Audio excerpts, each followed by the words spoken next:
It is Monday. It is just after 4 o'clock, which means it is time for Monday Mirages. Gaz has scoured the world looking for stories that could either be real, and we'll see them again, or complete mirages. They're fake. They're nothing. They can't help you.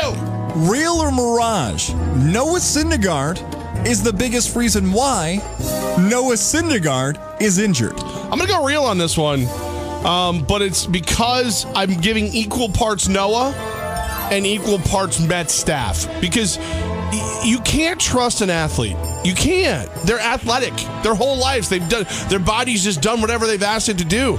I'm Madison Bumgarner. I can ride dirt bikes wherever I want. Oh, I've got broken ribs. I'm Noah Syndergaard. I put on 17 pounds of muscle. I can throw through a brick wall. Oh, I tore something. Oh. He's stupid for not listening, but the Mets are stupid for not pushing him a little harder to get an MRI. So real, but there's other people I'm going to pull into the room too. Yeah, it is real, but like you just said, the Mets should have forced Syndergaard to do it. There is also this chance. We haven't even talked about this. What if Syndergaard goes and gets the MRI and nothing's wrong? I told you. What if nothing's wrong and then he gets injured? It's just that the timing of when they wanted him to go get the MRI and then when he was injured fall right in hand. So if this thing happens, then this must have happened. There is a chance that Syndergaard wasn't injured and then got injured more so because of what happened in that start. But he's opened himself up to criticism by not listening. No doubt about that. It's like I've always told you. If you don't like your boss, do everything they say. Just keep notes. Do everything they say. Because even if you go against them and you're right, well, now you're insubordinate and I can get rid of you. But if you do everything they say, you go, look, I said we should have zigged when we zagged here, and this should have been B, but it was A. But, hey, I'm here to execute and whatever. That's how you do it. And whatever your boss says. No, you got an MRI. Yeah, that's what they wanted. They didn't see anything, but clearly there's something wrong. Now you look great, and they look stupid, but now you've opened it up for all of us. Too bad our bosses are really smart and never make mistakes. I love our bosses. I do whatever they say. The New York Giants had a good draft. Real or mirage? Giants had a good draft. Real. Good, not great. The more I've thought about Evan Ingram, I like him better than I did originally. The biggest knock on Evan Ingram is he's not O.J. Howard. If O.J. Howard had come off the board at 6 to the Jets, and there was never a chance of the Giants getting him, I wouldn't have cared which tight end they got at 23. But the fact that O.J. Howard was there at like 18 with the Titans, I feel like the Titans need enough things that you could have made something happen. But as the rest of the draft went on, all in all, I like it. I thought it was fun. It's a good, not great draft. This is the classic Monday Mirage statement, because for some people they'd say, I need more. I can't really tell if that's real out in the distance. Some have told us today, I need 2 to 3 years to figure out whether or not this was a good draft. But I'm going Mirage on this. Besides Jerry Reese not trading up to go get Odell Beckham Jr., or the Bills doing it. O.J. Howard. Well, I'm talking about years ago, right? Oh, yeah. The fact that they sat back and waited to get Odell Beckham Jr. and the Bills traded up to get Sammy Watkins is one of the best moves he ever did. Is there a lot of other guys that he drafted in the first round where you thought, that was a great move? That was no doubt worth it. Maybe Justin Pugh, but he's had some issues, but he's also been really good. I would have liked other players. I'm not sold on Davis Webb. Davis Webb wasn't good enough to start at Texas Tech. Now we see he was behind Patrick Mahomes, but that's the truth of it. Wayne Gallman was a good running back at Clemson, but he wasn't the focal point of that offense. Dalvin Tomlinson, who is the guy now going to step in for Jonathan Hankins, has torn up his ACL a bunch of times. There's a lot of questions with players that the Giants drafted. I'm not a huge fan of this draft. The Giants will be good with or without these rookies. They got a really good team in a roster, but I'm going Mirage on this. And let's stick with Davis Webb, the quarterback they drafted out of Cal. Real or Mirage, Davis Webb will start one game for the New York Giants in his career as a Giant. Real. Okay. Real. I look, and hate me. You can hate me now, but I won't stop now. Thank you, Nas. Did he? No, I think, look, at some point in Eli's career, he's going to miss a start. At some, will it be 1? Will it be 6? I don't know. But at some point, you got to at least get a bad thing of like Mugu Guy Pan, right? Like at some point in your life, you're going to miss a start. Why not this year? And at this point, I think if this kid can beat out Geno Smith and Josh Johnson, or whatever the hell his name is, he can be the backup. So I'm going to say real. He gets a start, and it's probably late this season. Hopefully it's where they sit there and go, you know what, Eli, great job. We're in the playoffs. It's week 16. Have a seat. That's 4 quarterbacks that you laid out there. One's gone. Yeah. There you go. Likely one of those is gone. So Gino. Ooh. Gino's gone. You think Gino? Okay. Yeah, Gino's gone. A lot to still transpire until then. But Davis Webb has to be the backup. I don't know when that's going to be. I don't know if he's better than Josh Johnson. I don't feel like he is. Geno Smith was a better player coming out of college than Davis Webb was. He hasn't lived up to that to the NFL.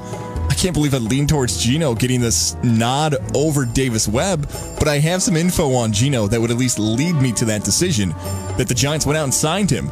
Not to not play, but to play at some point, if ever. I'm going Mirage on this. I think Davis Webb never plays a down for the Giants as a starting quarterback. This is Ryan Nasib 2.0. The New York Jets had You still have a thing for Nasib. I like Nasib. I think he's a great guy. Oh, did you hear he secretly wanted to go to Pitt? No, did he? No, he didn't. Look how close you turned on him. I was turned on so quick. And his brother played at Penn State. He's from Pennsylvania. Don't try to test me, Levesque. The New York Jets had the best draft of any NFL team. Real or Mirage? The Jets? The Jets. Mirage. Okay. I love what San Francisco did. I love what the Bills did for the most part. I think the Jets did well, but not great. Like, the top 10 draft. Okay. I'm going to go with real, and here's why in the 2017 season. Those guys are going to play. There's a lot of other teams who may have had good drafts and added pieces and added things they thought were weaknesses. The Jets look like they're so bad for the 2017 season. I could see all the rookies playing, getting significant time, all making the roster. So if that's how you grade a draft 2 to 3 years from now, all these guys are going to get an opportunity to play. For that is real. I think the Jets had the best. How is Sheldon Richardson still there? He still is there. I don't know. They couldn't find any deal. People were convinced he was going to be traded. Right. Hasn't happened. The only reason I hesitate for the Bills and the Niners is that Lynch is a first-time GM. I don't know what he's going to do with these picks now that he has them. And the Bills, now with a future first-round pick in 2018, say they want to go get their quarterback in the future, they got to figure out what teams want to trade out of those spots. Because it's a great idea, package them to go get the quarterback, but everyone knows how good the quarterbacks could be. Nobody wants to leave that spot. Price might be too high. Even if they grab a strong safety with that spot next year, they traded back 17 spots, added a first-round pick next year, and still got the guy basically they wanted the whole time. Mm-hmm. So that's why I give them that. You get the nod on that. When you can move back 17 and still get what you wanted the whole time, like San Francisco moving back in to get Reuben Foster, stuff like that, those are great drafts. I know we got Sal coming up here to talk more about the Bills in about 7 minutes, but let's ask this first. Real or Mirage, Doug Whaley should have been fired as the Buffalo Bills general manager. Real. The only Mirage part is it should have happened a long time ago. I would have fired him before I fired Rex, or at least when I fired Rex. Like I thought Whaley was a mistake for a long, long time now. So he definitely needed to go. He's gone. But bye now. This is going to seem like a really mean question, but I'm 100% serious. What's Doug Whaley been doing the past 3 months? Maybe even 4 months. From the moment Rex Ryan got fired on that phone call, they said, Doug, we got to get you off the phone right now. And Rex is fired. What did Whaley do? Really, because Sean McDermott drafted this team. Whaley knew he was out the door in the scouts. So Whaley's a lame duck GM. Doesn't matter who he brings in. He wasn't a part of the Rex firing. I'm going to ask Sal about what happened in that press conference he had to address the media with. Because the Pagulas and the PR team just kind of sent him out there with no answers. Has he just hung out the past 4 months and waited till the day he got fired? He knew it was on borrowed time. Right. Yeah. So he's probably just kicking it and doing his own thing. You know people who are 2 weeks out of leaving for a job. They're hanging out. They're getting lunch. They're doing their thing. Short timing. This guy had 4 months to short time. Two more here. The Fire Stick, Levac, for you, is the best purchase you've made in the past 12 months. Real or Mirage? I love it. I think it could be a replacement for my day-to-day cable. Ooh, cord cutting. I do. I think I am, man. Between the sling and the this and the that and other things that I'm not going to talk about publicly, it's a cool little thing. I've been playing. I got it on Thursday, and I've been playing with it all weekend. and I'm learning like as I go. Like I haven't even if it's like the human brain, we use like 10 to 20% of the brain, and we do pretty well by ourselves. I'm using about 10% of its capabilities right now, and I love it. I think most people who have yet to cut the cord, so I cut the cord and then brought the cord back, which is very rare. Those who have not tried these things like Fire Sticks or Google Chromes or PlayStation Voo's or whatever don't know what it's all about, and the day they cross over, they're going to think it's like the NFL Red Zone. It's like the NFL Red Zone for NFL fans. Unless you're a diehard of one team, when you watch the NFL Red Zone with no commercials, it's a whole different ball game. Last one here. My dad, CrossFit Kringle. Yeah. If you remember, he had an appearance on the Live with Kelly show back near Christmas time.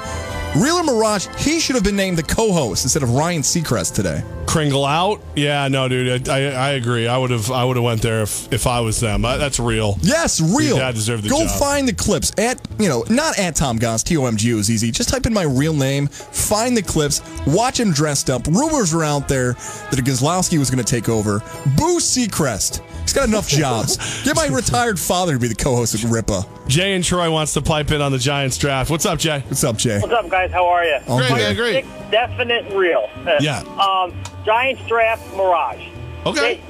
You can't tell me that Davis Webb, one, is the guy you want for Eli, but two, if you are signing Brandon Marshall, you're signing Geno Smith, making him sound like he's the next coming of Eli's replacement, and then O.J. Howard staring you right there, that third-round pick should have been, after the draft, if I knew, looking at that they took Webb, I would have traded that third-round pick, that first-round pick.